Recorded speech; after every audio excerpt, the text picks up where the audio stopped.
All right, we got the idler bracket on and the idler on there. That bushing is on the counter over there. So when I put the center link in, I can put it on, slide that through, get these in. We'll probably start putting the center link together, the new RAM and all that stuff, and going from there. So it's coming along. I forgot I had to put a second coat on the center link, so I did that earlier. And now I can bring it in and start assembling everything. I guess. All right. The valve on the center link, looking good. Now I'm gonna get underneath the car, get everything started setting up, and I'll show you guys the aftermath of that.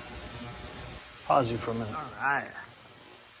It's in. It's outside and keeping everything loose so everything's on.